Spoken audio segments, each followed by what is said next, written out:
स्त्रियों के अंदर धर्म चला जाए, स्त्री के अंदर से धर्म समाप्त हो जाए, तो जिन स्त्रियों का धर्म समाप्त हो गया वह स्त्रियां वैश्या हो गईं, और जिन स्त्रियों के अंदर धर्म रहा वह सीता, सिलोचना, अनुसुईया की तरह पतिव्रता हो गई। धर्म है तो ही तो आप नारी हैं,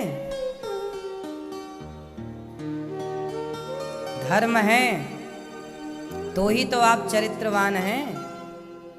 धर्म ना होता आपके अंदर तो आप चरित्रवान कैसे रह लेती। आज जिनके भीतर धर्म नहीं है वही तो चरित्र से गिर गए। रावण के पास धन था, धर्म ही तो नहीं था, इसलिए तो पराई स्त्री को चुरा कर ले आया और नाश हो गया। इसलिए साहब आप लोग बच्चों को बस पैसा देते हैं, प्रॉपर्टी देते हैं, धर्म नहीं देते। इसलिए बच्चे प्रॉपर्टी पाकर, संपत्ति पाकर के धर्म तो दिया नहीं, तो धर्म हो गया समाप्त। और जैसे ही धर्म समाप्त हुआ तो छोरा मौज मस्ती, यहाँ वहाँ उल्टे सीधे काम चालू। पत्नियां रो रही हैं। आज सबसे ज़्यादा स्त्रियां परेशान हैं, कुछ परसेंट पुरुष भी परेशान हैं। स्त्रियां जानते हो आजकल किस में परेशान हैं? महाराज जी हमारे पति का पड़ोसन से चक्कर चल रहा है। आपको पता है भारत की 30% स्त्रियां परेशान हैं, और ज़्यादा ही होंगी, कम नहीं। इसीलिए परेशान है कि मेरा पति बस दूसरे औरत के चक्कर में पड़ा है। सही है कि गलत है? ये पति काहे पड़ गया दूसरी के चक्कर में? क्योंकि उसके पति का धर्म मर चुका है। क्या मर चुका? जैसे आँखों की नसें सूख जाती हैं ना, तो आँखों में दिखना बंद हो जाता है, उसी तरह धर्म की नसें सूख गईं, तो धर्म हो गया समाप्त। तो आदमी अब अपनी पत्नी को छोड़ के पर स्त्री पे लग गया, यही तो अधर्म है। स्त्रियां भी कुछ ऐसी हैं कि पति है पर पड़ोसी से ताक झांक कर रही हैं, क्योंकि उनका धर्म मर चुका। जब तक आपके भीतर धर्म है तब तक वो आपको भटकने नहीं देगा, और आप भटक गए मतलब आपके भीतर का धर्म मर गया। इसलिए कहता हूं जाने न देना धर्म। मैया जाने न देना, बोलो जाने न देना धर्म, करना लोभ मत धन धाम का, और धर्म ही जाता रहा तो धन रहा किस काम का। यदि धर्म ही चला गया, स्त्री का धर्म ही चला गया, तो फिर स्त्री का धर्म ही चला गया तो धन रहा तो किस काम का। रावण का धर्म ही चला गया तो धन रहा किस काम का। धर्म है तो धन काम का है, धर्म नहीं तो धर्म किस काम का, धन किस काम का। राम के पास क्या है, धन कि धर्म? राम के पास धर्म है और रावण के पास धन है।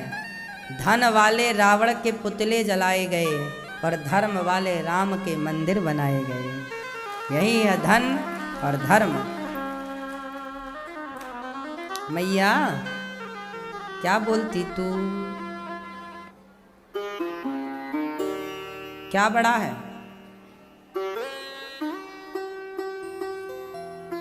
धर्म सबसे बड़ा। अच्छा चलो बताओ धर्म किसे कहते हैं?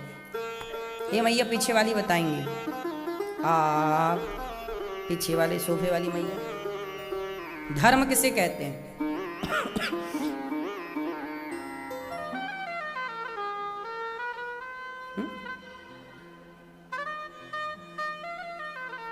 धर्म किसे कहते हैं? धर्म कहते हैं सत्य को। धर्म न दूसर सत्य समाना। सत्य पर आप चल रहे हैं तो आपके भीतर धर्म है। आपके अंदर दया है तो दया धर्म का मूल है। यही धर्म है। परोपकार, परहित। परहित सरिस धर्म नहीं भाई। जो सत्य बोल रहा है, दया कर रहा है, परहित कर रहा है, ये तीनों कर रहा है या तीनों में एक कर रहा है, वही धर्मात्मा है। उसी के पास धर्म है। इसलिए सत्य बोलना चाहिए, दया करना चाहिए और परहित करना चाहिए। परहित मीन्स सबकी सेवा। सबकी सेवा कैसी होती है? सेवा कैसी होती? सेवा किसे कहते हैं? सेवा का मतलब ये नहीं है कि आप पांव ही दबाओ। आप किसी भी तरह से मदद कर रहे हैं, वह सेवा है। आप किसी को सही रास्ता बता रहे हैं, ये भी एक सेवा है। कोई प्यासा आया, बोले भैया पानी कहाँ मिलेगा, आपने नदी का रास्ता बता दिया, ये बगल में नदी है, पी आ जाओ, ये भी परहित है, नहीं है? किसी भी तरह का परहित हो सकता है। चींटी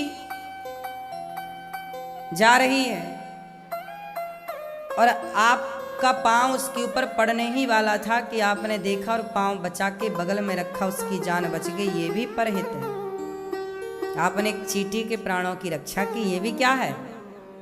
बोलो, परहित है।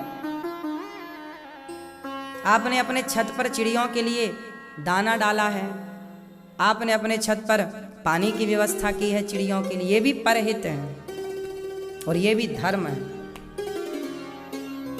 आपके द्वार पर पानी की व्यवस्था है कि गैया आए तो पानी पिए, यदि गाय वाय आती हैं तो, वरना कुत्ते गली के, छोटा पानी का पोखरा होना चाहिए, छोटा सा पानी रख दो, है ना? ये भी परहित है। हर व्यक्ति, हर जीव जंतु के बारे में सोचे, सबके भले के बारे में सोचे, यही परहित है। आप खाएं, भोजन करें तो गौरी गोपाल आश्रम में जो वृद्ध माताएं रहती हैं उनके बारे में सोचें कि हम खा रहे हैं। गौरी गोपाल आश्रम में वृद्ध माएँ जो रहती हैं वो भी तो हम सबके सहयोग से ही खाती हैं, तो आप उनके बारे में सोच रहे हैं। गौरी गोपाल वृद्धाश्रम में जो वृद्ध माताएं 290। प्रयागराज जी में अभी कुंभ चल रहा है, गौरी गोपाल अन्न क्षेत्र प्रयागराज में भी बट रहा है। आप वहाँ भोजन बंटवाएं अपनी ओर से, ये भी परहित है कि आपकी ओर से भोजन वहाँ ये चल रहा है। सबके बारे में सोचना, यही धर्म है। राम सबके बारे में सोचते हैं। जटायु तो पक्षी है ना, पर जटायु पक्षी का भी अंतिम संस्कार राम ने किया कि नहीं? अविरल भगति मांग बर गीत गयऊं हरिधाम, तेहि की क्रिया यथोचित निज कर कीन्ही राम। भगवान राम ने जटायु का भी अंतिम संस्कार किया। जटायु तो पक्षी है ना मेरी माँ, पक्षी का भी ख्याल राम जी रखते हैं। ऐसे राम है, ऐसे करुणा निधान है। इसलिए भगवान सबसे बड़े परोपकारी हैं, हमें भी परोपकारी बनना है। आजकल ना होड़ लगी रहती, कंपटीशन का जमाना है ना। तुमने बड़ा घर बनाया तो हम भी बनाएंगे, तुमने बड़ी गाड़ी खरीदी तो हम भी खरीदेंगे, तुमने ये पैसा कमाया तो हम भी पैसा ऐसे कमाएंगे। सब जगह होड़ पैसे कमाने की लगी है, सब जगह होड़ घर बनाने की लगी है। लेकिन मैं कहता हूँ होड़ करनी ही है तो फिर सेवा की होड़ करो कि गौरी गोपाल में इतनी सेवा होती है, आप भी सेवा करने का संकल्प लो, भाव रखो, हम भी सेवा करें। करना है तो सेवा की होड़ करो, भगवान का ध्यान करने की होड़ करो। क्यों मेरी माँ? होड़ समझते हैं ना? कंपटीशन है ना हर जगह, तो करना है कंपटीशन तो सेवा से करो ना। तो हम भी सेवा करें, वो सेवा कर रहे हैं हम भी करेंगे। उन्होंने 1 गौ माता की सेवा की, हम 2 गौ माता की सेवा करेंगे। ये करो, ये नहीं करना है आजकल। बस पैसे और घर और गाड़ी की शौक है बस लोगों को। सही है, लोगों की सोच ना आजकल सीमित हो गई है, एक दायरे में कैद है। सारी जिंदगी आदमी अपने लिए घर बनाने के लिए सोचता है ना। घर नहीं है, घर बनाए, घर बनाए, पैसा कमाए, पैसा, घर, पैसा, पैसा, मर गया इतने में। भगवान ने ये जीवन इस चिड़चिड़ के लिए, इस टेंशन के लिए नहीं दिया था। सच्चाई तो कुछ और थी। आए और चले गए, खत्म कहानी। जाना ही नहीं कि जीवन मिला क्यों था। सच्चाई तो आपको ये बताऊं कि आप में से बहुतों को ये भी नहीं पता कि आपको भगवान ने मनुष्य क्यों बनाया है। ये जीवन आपको क्यों दिया है, भगवान ने क्यों दिया है बताओ। क्यों भगवान ने आपको जीवन क्यों दिया है, मैया बताओ। हैं लोग रोते ही रहते हैं, महाराज हम बड़े दुखी हैं, बड़े परेशान हैं। सारी जिंदगी रोते रोते रोते रोते मर जाते हैं। इतना भी तो दुख नहीं है यार संसार में जितना लोग दुखी हैं, है? इतना भी तो ना रोया करो। हर समय क्यों रोना है? झोपड़ी है तो झोपड़ी में भी खुश रहो। बड़े बड़े साधु संत जो हैं जंगलों में रहते हैं, घास की झोपड़ी में खुश रहते हैं। जीवन मिला है आनंद, प्रकृति को देखो, आनंद से रहो, संतुष्टि हो बस। वरना जितना है जिनके पास वो भी तो परेशान है। चलो जिसके पास घर नहीं, पैसा नहीं, वो परेशान है तो समझ में भी आता है कि यार इसके पास कुछ नहीं है तो परेशान है।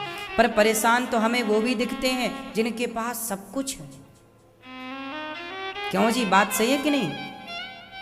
जिनके पास 4-4 बंगले हैं, घर हैं, वो भी परेशान है। जिसके पास घर ना हो, रोटी ना हो, कपड़ा ना हो, वो परेशान हो तो समझ में भी आता है कि यार इसके तो रोटी भी नहीं, कपड़ा भी नहीं। जिनके पास है वो कौन से खुश हैं? इससे आपको ये सीख मिलती है कि खुश होना अलग है, घर होना अलग है। खुश होना अलग है और पैसा होना अलग है। पैसे से खुश होने का कोई तुलना नहीं है। घर से आपकी खुशी की कोई तुलना, कोई संबंध नहीं। बात सही है कि गलत? यदि प्रसन्नता घर से आती तो जिनके घर हैं वो प्रसन्न होते।